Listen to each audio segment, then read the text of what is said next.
The stale air of my apartment was a constant, unwelcome companion. It clung to me, a second skin woven from dust motes and the ghosts of forgotten meals. I traced the condensation ring on my desk, another ephemeral mark on a life that felt increasingly so. Outside, the city hummed its indifferent tune, a symphony of exhaust fumes and distant sirens that rarely pierced the thick glass of my windows. My days bled into one another, a monotonous cycle of data streams and lukewarm coffee. The thrill, the pure, unadulterated wonder that had once propelled me through countless nights staring at star charts, had long since faded, replaced by a gnawing emptiness. I remember the way my heart used to leap at the faintest whisper of a new celestial phenomenon. Now the vastness of space felt less like a playground for discovery, and more like an infinite, silent void, mirroring the one growing inside me. The equations, once elegant puzzles, now felt like tedious arithmetic.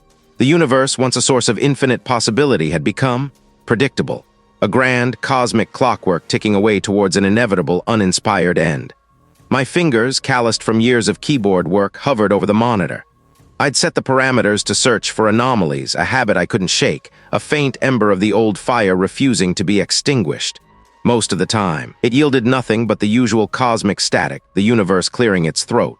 Tonight, however, was different. A flicker, not a glitch, not a stray cosmic ray. This was structured, a repeating pattern impossibly faint emanating from a sector I'd always dismissed as unremarkable. Sector 7G, nothing there, no stars, no nebulae, not even a stray asteroid belt, just emptiness. Yet the signal persisted, a ghostly whisper in the digital ether. I leaned closer, my breath fogging the screen. My pulse, a sluggish river for months, began to quicken. It was weak, barely above the noise floor, but it was there. A sequence. A language, no, too simple for that, more like a pulse, a heartbeat, but from where and from what? My colleagues had long since stopped asking about my late-night projects. They saw the weariness in my eyes, the slump of my shoulders. They assumed I was chasing ghosts, the last vestiges of a career that had plateaued. Perhaps they were right, but this felt different, this felt real. I isolated the signal, amplifying it, filtering out the background radiation. The pattern resolved itself, a series of sharp, distinct pulses followed by longer, sustained tones. It wasn't random. There was an order to it, a deliberate rhythm that sent a shiver down my spine. It was like finding a perfectly formed seashell on a barren, desolate shore. My hands trembled slightly as I cross-referenced the coordinates. I ran the orbital simulations again just to be sure. Empty. Utterly, profoundly empty. No known celestial bodies, no gravitational anomalies that could account for such a focused emission. Except something was hearing it. Me. A memory surfaced, unbidden. The hushed reverence of the catacombs beneath cathedral sealed section opened. I'd been a child, dragged along by my grandfather on one of his morbid historical tours. The air had been thick with the scent of damp earth and decay, a palpable weight pressing down. We'd stood before a massive stone slab, etched with symbols I couldn't decipher, the entrance to a part of the catacombs that had been deliberately bricked up centuries ago. The guide had spoken of secrets buried deep, of things best left undisturbed. I'd felt a primal unease then, a prickling on my skin that spoke of ancient things best left sleeping. This signal, it felt like that, a faint echo from something vast and slumbering. I spent the next few hours dissecting the signal, running every diagnostic I could think of. It was unlike anything I had ever encountered. No known stellar or planetary emissions matched its profile. It wasn't a pulsar. It wasn't a quasar. It was an anomaly. A deliberate, structured anomaly in the deepest, emptiest part of space. The longer I stared at the spectral analysis, the more a sense of profound wrongness settled over me. It was the feeling I get when I look at a perfect geometric shape that somehow doesn't belong in nature. It was too precise, too clean. I zoomed in on the source location. It was a pinpoint, impossibly small in the black heart of Sector 7G. My fingers hovered over the command to initiate a focused deep space telescope array. It would take days, maybe weeks to get a clear image, and even then I doubted I'd see anything more than the absence of light. But the urge to look to confirm the emptiness was overwhelming. And why did it feel like it was calling to me, the signal? It was all I could think about. It pulsed through my monitors, a heartbeat in the void, impossibly regular, impossibly there. My apartment, usually a sanctuary of quiet desperation, had become a tomb for my sanity. The air, thick and cloying, seemed to press in, mirroring the weight of the data on my screens. I hadn't slept in days. Coffee was a bitter, lukewarm sludge, my only sustenance. I zoomed in on the waveform, my fingers flying across the keyboard, coaxing secrets from the ether. It wasn't random noise, it wasn't a pulsar or a quasar or any celestial phenomenon I'd ever cataloged. This signal, it had structure, layers, a terrifying alien logic that whispered of intention. My heart, a traitorous organ, thrummed a frantic rhythm against my ribs. I tried to dismiss it, to chalk it up to exhaustion, to the years of staring into the black, searching for answers that never came. But the data didn't lie. The origin point, that was the true horror, not a distant galaxy, not even our own Milky Way. The signal emanated from a patch of space that was, by all accounts, empty. Yet something was broadcasting, something was speaking. My breath hitched. This wasn't just a discovery, it was an intrusion. I needed a second opinion. Not just any opinion, but one grounded in the tangible, in the skeptical. I thought of the old archivist, a man who'd spent his life cataloging the forgotten histories of the city buried deep within the archives of the cathedral. He'd always been a sounding board, a voice of reason against my flights of fancy. His name was Dean. Ironically, he shared my name. Getting to him was a pilgrimage through the city's underbelly. I bypassed the usual routes, the sterile, brightly lit corridors of academia. Instead, I found myself navigating the damp, echoing passages that led to the cathedral's forgotten depths. Something ancient and undisturbed. Finally, I stood before it. The entrance to the catacombs beneath cathedral sealed section opened. The stone slab, thick with centuries of grime, had been pried open. A faint, phosphorescent glow emanated from within, a sickly, unnatural luminescence that seemed to pulse in time with the signal still echoing in my mind. My guide, a burly man with eyes that had seen too much and said too little, gestured with a gloved hand. "This is it, Professor, like you said, never been opened." The air was thick with the smell of decay, not the clean scent of decomposition, but something more profound, like the slow crumbling of ages. I stepped inside, the stone beneath my boots slick with an unseen moisture. My flashlight beam cut through the black, revealing walls of rough-hewn stone, slick with condensation. Dean, the archivist, was waiting for me at the end of a narrow passage. He was smaller than I remembered, his frame hunched as if the weight of history had finally pressed him to the ground. His eyes, however, were sharp, intelligent, and filled with a familiar skepticism. "It's important." He nodded, his gaze sweeping over my disheveled appearance. "You look like you've wrestled with ghosts, Professor, or perhaps found them." He gestured around us with the lamp. "This place, they say it's older than the cathedral itself, a signal from space, but it's not what you'd expect." I showed him the waveform, the impossible regularity, the structured anomalies. He leaned closer, his brow furrowed.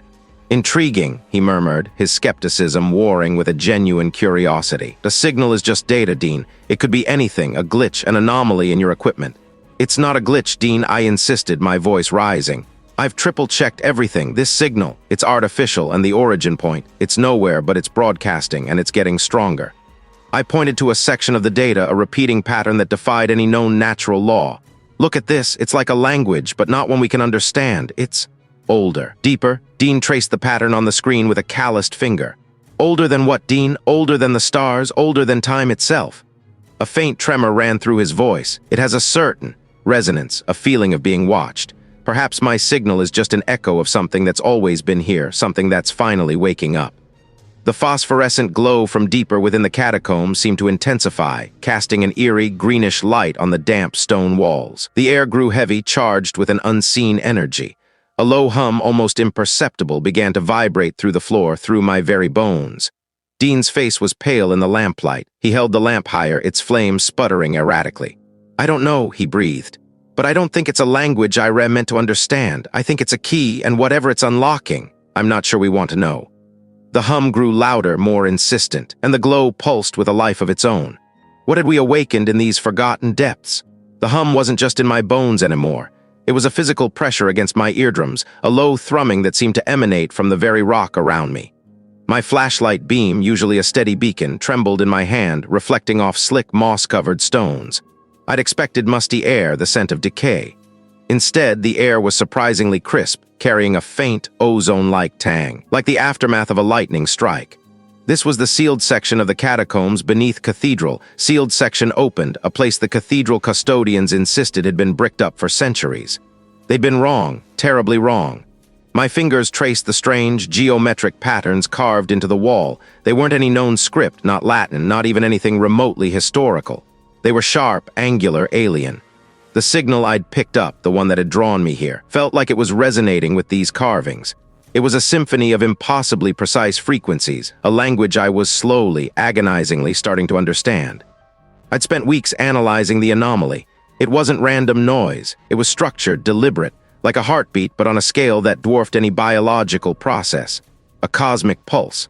And now, standing here with the hum vibrating through the soles of my boots, I felt a sickening certainty. This wasn't a natural phenomenon. This was a transmission. My portable spectrometer tucked into my backpack was buzzing faintly, its internal sensors struggling to categorize the ambient energy. I pulled it out, its small screen flickering with readings that made no sense. Exotic particles, levels of radiation that should have been lethal, yet I felt nothing but a growing unease, a prickling sensation on my skin. The greenish glow intensified.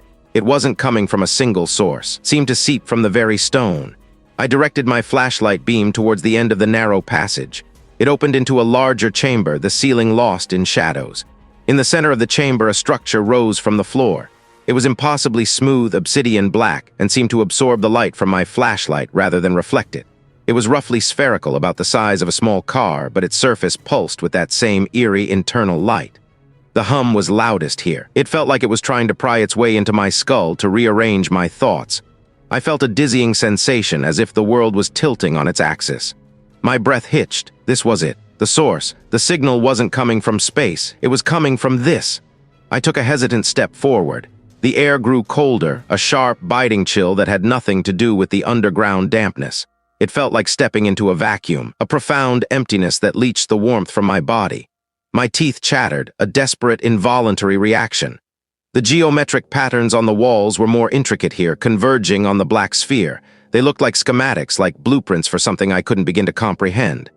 I ran my fingers over them again, the cold stone a stark contrast to the faint warmth I felt radiating from the sphere. It wasn't heat, not really. It was more like a presence, a vast, ancient awareness. My mind, usually so sharp and analytical, felt sluggish and heavy. The signal, I realized with a jolt that sent tremors through my body, wasn't just a sound. It was information, a narrative, and I was beginning to decipher it. It spoke of unimaginable distances, of epochs that predated stars, of a perspective so alien it made my understanding of the universe feel like a child's scribbles. The sphere pulsed again, a slow, deliberate beat. The greenish glow flared, briefly illuminating the chamber with an otherworldly light. In that fleeting illumination, I saw something etched into the surface of the sphere. It wasn't a carving, it was part of the material itself, shimmering like liquid moonlight. It was a symbol, a single complex glyph that seemed to twist and reform as I looked at it. And then, with a sickening lurch in my stomach, I recognized it. It was a variation of a symbol I'd seen in the oldest, most obscure texts I'd consulted. It was a sigil of... No, I couldn't even begin to form the word. It wasn't a voice I heard with my ears, but one that bloomed directly in my mind. An ancient, unending hunger. My spectrometer shrieked, a piercing, digital wail. The readings were off the charts, not just radiation, but something else, something it couldn't identify. A ripple, invisible but palpable, passed through the air, making my hair stand on end. The black sphere pulsed again, faster this time. The hum intensified, a deafening roar that threatened to shatter my very consciousness. I stumbled back, my heart racing with a desperate, frantic rhythm. This wasn't just a discovery. It was an invitation, or perhaps a summons. What was this thing, and why was it here, buried beneath a cathedral, waiting? I'd expected musty air, the scent of decay and forgotten prayers, but this was different. It smelled of ozone, sharp and metallic, like a storm trapped underground, and something else. Something like wet earth after a millennium of rain. I was deep within the catacombs beneath cathedral, sealed section opened. How deep, I couldn't say. The rough-hewn walls pressed in, slick with condensation that wasn't just water. It had a faint iridescence to it, like oil on a puddle, catching the flashlight's beam in unsettling, shifting patterns. My boots squelched with every step, the sound unnervingly loud in the oppressive silence that the hum fought to fill. I'd found the entrance by accident, a hairline crack behind a crumbling fresco in the main cathedral, a draft of impossibly cold air whispering from it. Curiosity, that old, fatal flaw, had driven me to pry it open. Now the weight of that decision settled on me, heavy as the tons of stone above. The signal, the one that had pulled me away from my observatory, from everything I knew, had led me here, a terrestrial source, an impossible terrestrial source. The passage opened into a chamber, not large, but the ceiling was impossibly high, lost in the shadow beyond my flashlight's reach.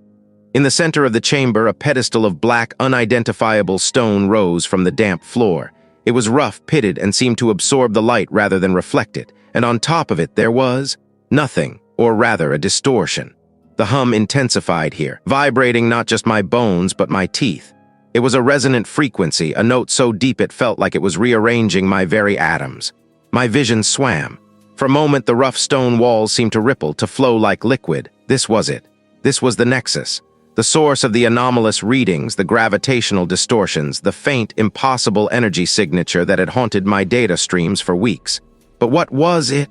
A natural phenomenon, some forgotten piece of ancient technology? My mind, ever seeking logical anchors, scrambled for explanations. None fit. I took a step closer to the pedestal. The shimmering distortion on the stone pulsed, a slow, rhythmic beat that seemed to echo the thrumming in my ears. I raised my hand, a foolish, reckless impulse. My fingers, trembling, reached out towards the distortion. As my fingertips neared the shimmer, the air crackled, not with static, but with something else. A pressure, like diving too deep underwater. Not with sound, but directly into my mind. A thought, alien and vast, brushed against my own. It wasn't words, not in any language I understood. It was more like a concept, a feeling of immense, ancient weariness and hunger. A hunger that stretched back eons. My hand recoiled as if burned. I stumbled back, my breath catching in my throat. The hum, however, returned with renewed vigor, and the shimmering distortion pulsed again, a little faster this time. My flashlight beam danced wildly as I spun around, scanning the walls. They were their carvings, inscriptions, something to explain this thing. I saw only the rough stone, slick with that strange, iridescent dampness. But as my beam swept across one section, I caught a glimpse of movement. It was tall, impossibly so, and impossibly thin. It didn't move, not in the way I understood movement. It simply was there, where it hadn't been moments before. My heart hammered against my ribs, a frantic bird trapped in a cage. My muscles tensed, ready to flee, but my feet felt rooted to the slick stone. It didn't threaten, it just observed, and in that observation I felt a terrifying weight, the crushing indifference of something that had witnessed stars be born and die and found it all insignificant. The scent of ozone was overpowering now, burning my nostrils. I could run. I could scramble back through the narrow passage, seal it again, pretend I'd never found it. But the hum, it was in me now. It was a question made manifest. A question I suddenly, desperately needed to answer. Was it a guardian, a prisoner, or something far, far worse? The air in the catacombs beneath Cathedral's sealed section open tasted like old pennies and damp earth, thick and cloying. My flashlight beam sliced through the gloom, catching dust motes that danced like frantic gnats. The hum, that infernal vibration, was louder here, a resonant thrum that vibrated through the soles of my boots and up my spine. It was like standing inside a giant sleeping bell. My breath hitched. I'd come down here for answers, chasing a phantom signal that had led me through forgotten tunnels and past crumbling brickwork. Now, surrounded by the skeletal remains of centuries, I felt less like an investigator and more like an intruder. My fingers traced the rough, cold stone of the wall. The moss was damp, slick under my touch, and the smell of decay was more pronounced, an organic rot that mingled with the mineral tang of the earth. This place was a tomb, and I was disturbing its slumber. The hum seemed to pulse with my heartbeat, a disturbing synchronicity that sent a shiver down my neck. It wasn't just a sound, it was a presence. A vast, ancient thing, pressing in from all sides. I'd followed the signal's origin point here, a place the city archives had listed as sealed, purpose unknown. The maps were vague, the historical records sparse, hinting at a forgotten purpose, a warding. Warding against what? The question had gnawed at me for weeks, a persistent itch beneath my skin. Now, standing in this oppressive darkness, the answer felt terrifyingly close. My flashlight beam landed on a section of the wall that looked different. The stones were darker, almost black, and they were arranged in a pattern that was too precise, too deliberate for mere construction. They formed a rough circle, and in the center, etched deep into the stone, was a symbol. It wasn't like anything I'd ever seen. Jagged lines, impossible angles, a symmetry that felt wrong, like looking at a reflection in warped glass. My eyes burned as I tried to decipher it, my mind struggling to process its alien geometry. The hum intensified as I stared, the pressure in my ears building to a dull ache. This was it. This was the source, or at least a marker. A signpost to something that shouldn't exist. I pulled out my phone, fumbling with the camera. The signal was weak down here, barely a bar, but I had to document this. As I framed the shot, the symbols seemed to shift, not physically, but in my perception. The lines pulsed with an inner light, a faint, sickly green that flickered at the edge of my vision. My stomach lurched. I blinked and the illusion was gone, leaving only the rough stone and the unsettling carving. I took the photo, my hand shaking. Typical, everything about this felt like a mockery of my scientific training. No data, no readings, just this. I pressed my ear against the wall, trying to discern if the hum was coming from beyond it.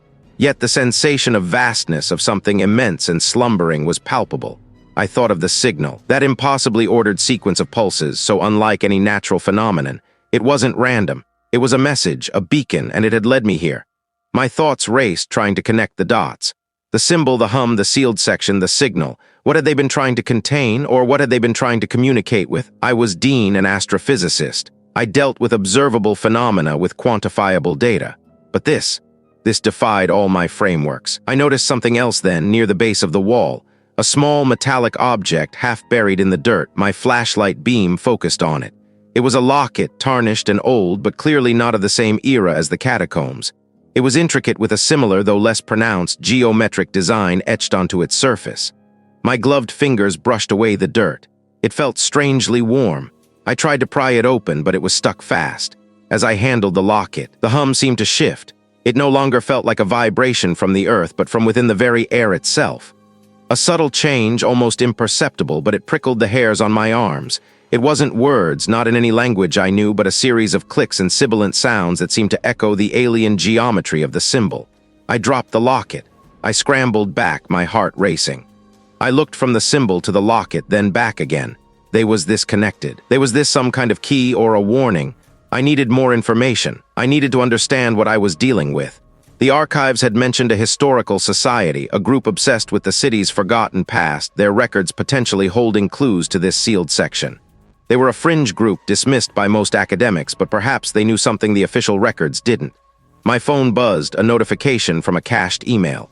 A name, a contact, a long shot. I needed to get out, to breathe fresh air, to think clearly. Could I truly leave this behind? And if I did, would it eventually find me again? The hum, that infernal vibration, was louder here, a resonant thrum that vibrated not just in my ears, but deep in my bones. It felt hungry.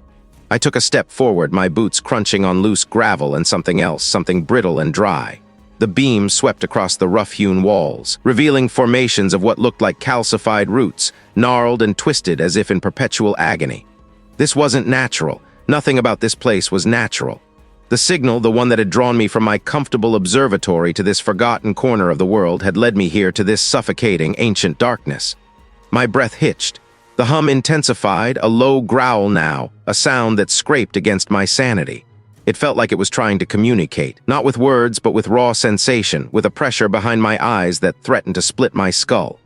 Images flickered at the edge of my vision, impossible geometries, swirling nebulae that bled into one another, and a vast, indifferent emptiness that dwarfed all comprehension.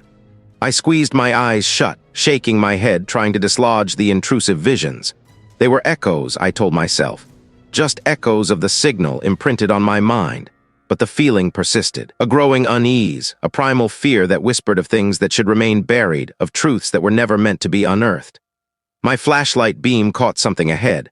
A structure unlike the rough-hewn walls. It was a pedestal carved from a stone I didn't recognize, slick and obsidian black, absorbing the light rather than reflecting it. Upon it rested an object. It was small, no bigger than my fist, and it pulsed with a faint, internal luminescence, a sickly green that seemed to writhe. I approached cautiously, my heart racing with a frantic rhythm. Each step was a deliberate act of will, a battle against the instinct to turn and flee. The nexus. I could smell ozone, sharp and metallic, mingling with the earthy scent of decay. My skin prickled. It felt as though the very air was being drawn into the object, a silent, inexorable pull. I reached out a trembling hand, my fingers inches from the pulsing stone. It wasn't just a feeling, it was a tangible force, pushing against me, trying to repel me. But a morbid curiosity, an insatiable need to know, propelled me forward. I had to see, I had to understand. My fingertips brushed against the object, and then the world fractured. The hum became a deafening roar, a cacophony of impossible sounds that tore through my consciousness. The green light flared, blinding me. I felt a tearing sensation, as if my mind was being ripped apart, stretched thin across an infinite expanse. Visions flooded me, not fleeting glimpses, but torrents of overwhelming information. I saw the birth of stars, not as gentle celestial events, but as violent, agonizing ruptures. I saw galaxies colliding, their cosmic dust coalescing into forms that defied Euclidean geometry. And I saw it. Not a creature, not a being, but a concept made manifest, an entity of pure, unadulterated negation, existing outside of time and space, a wound in reality itself. It was ancient beyond imagining, older than the universe, and it was aware of me. It had always been aware. And I, in my foolish pursuit of knowledge, had answered. The pressure behind my eyes became unbearable.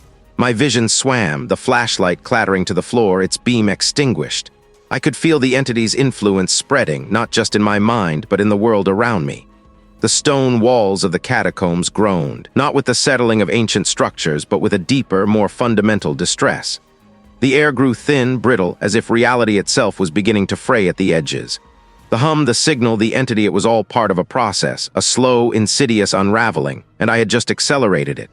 My hand was still pressed against the pulsing stone. It felt like it was draining me, not of blood, but of essence. Of my very being. I had to pull away. I had to stop this. But my muscles wouldn't obey. They were paralyzed, held fast by an unseen force. The roar in my ears subsided, replaced by a low, resonant drone that seemed to vibrate through my very atoms. A vista of impossible colors, of shifting, non-Euclidean shapes, of an expanse so vast and alien that my mind recoiled from it. And at the heart of it, a presence. An immense, indifferent awareness. It was looking at me. It was consuming me. My breath came in ragged gasps. My mind, however, was a battlefield, assaulted by the raw, untamed power of something that had no right to exist.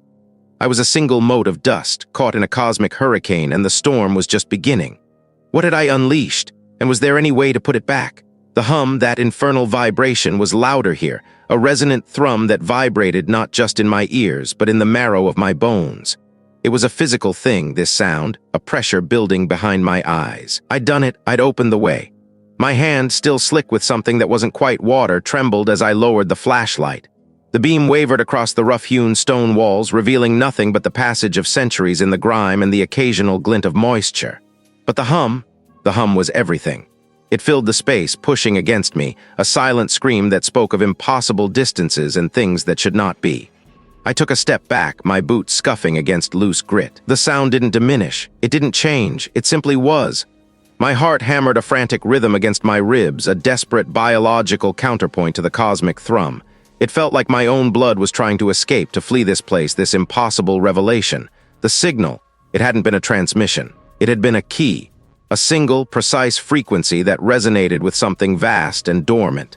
And I, Dean, with my insatiable curiosity and my naive belief that understanding could tame the unknown, had turned the lock. A faint tremor ran through the floor. Not a seismic shift, but a deep internal shudder, as if the very foundations of the earth were sighing. The dust on the floor stirred, swirling in miniature eddies. The smell intensified, shifting from damp earth to something sharper, metallic like ozone after a lightning strike, but colder, infinitely colder. I squeezed my eyes shut, trying to block it out, trying to reclaim the familiar solidity of my own senses. But the hum was inside me now. It was in the blood pumping through my veins, in the air filling my lungs. It was a part of me, a parasitic echo of something that existed beyond the stars, beyond comprehension.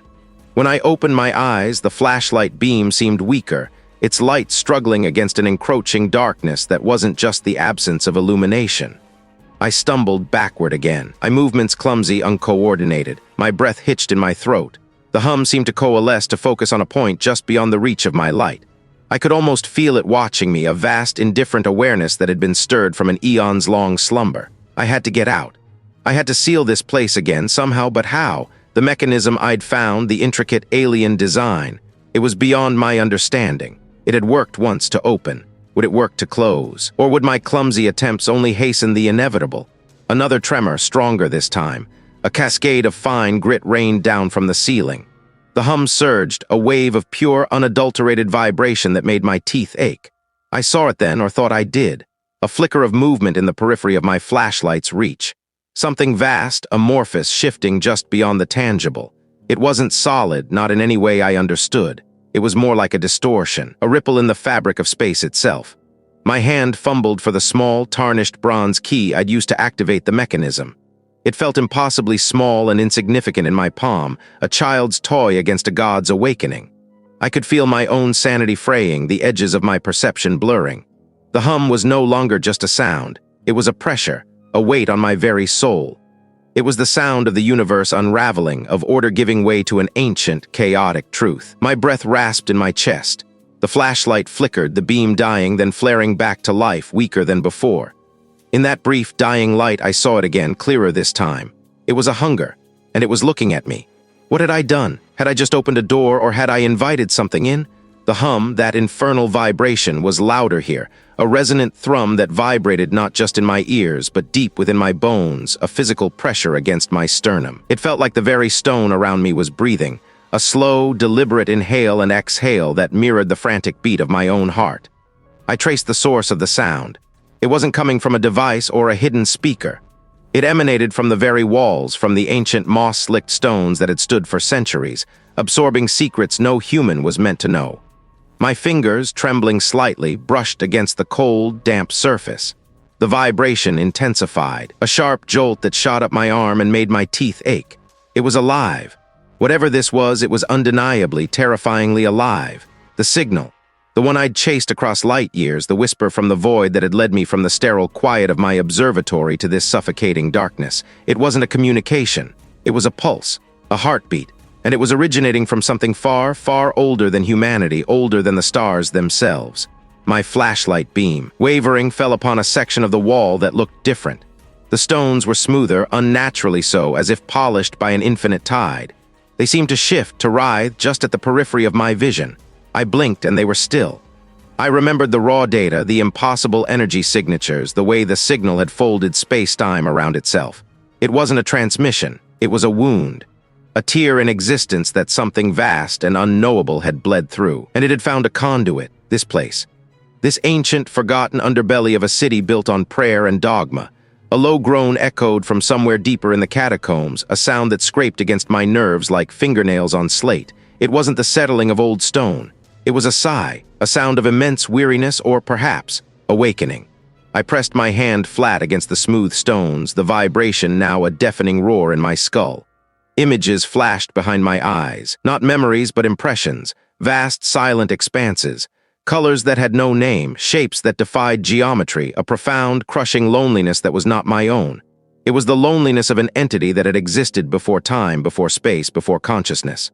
The hum reached a crescendo and the air grew heavy, charged with an unseen energy. The dust motes in my flashlight beam coalesced, swirling into faint, phosphorescent eddies. They weren't dust. They were fragments. My own breath hitched in my throat. Then a single, impossibly clear note, higher than any sound I had ever heard, pierced the cacophony. It was pure, unadulterated resonance. It felt like the universe itself was singing, a mournful, beautiful dirge. And with that note, the vibration began to recede. The pressure in my chest eased. The frantic dancing of the light motes slowed, then dispersed. The patterns on the stones faded, becoming indistinguishable from the surrounding rock. The hum was gone. I sank to my knees, my legs suddenly weak. My flashlight beam, steady now, illuminated the now ordinary stones. It was over. Whatever had been stirring, whatever had been reaching out from the impossible depths had been soothed, or perhaps it had simply found what it was looking for, a connection. The signal was gone, but the knowledge remained seared into my very being. The universe was not empty. I stood, my movements stiff and clumsy. My hands still tingled, a phantom echo of the immense power I had felt. I looked back at the wall, at the indistinguishable stones. It was just a wall now, but I knew. I would always know. As I turned to leave to ascend back into the world of sunlight and predictable physics, a faint, almost imperceptible shift in the air caught my attention. A subtle disturbance like a ripple on a still pond. I froze, my breath catching. It was gone as quickly as it appeared. A trick of the light, I told myself, the lingering effects of the ordeal. But as I climbed the worn stone steps, the mundane world of the cathedral above felt like a fragile illusion. The foundations of everything I knew had been shaken. The vast, indifferent cosmos was not so indifferent after all. It was a presence, a patient, waiting presence, withdrawn to observe, to learn, to wait for the next time the veil between worlds grew thin.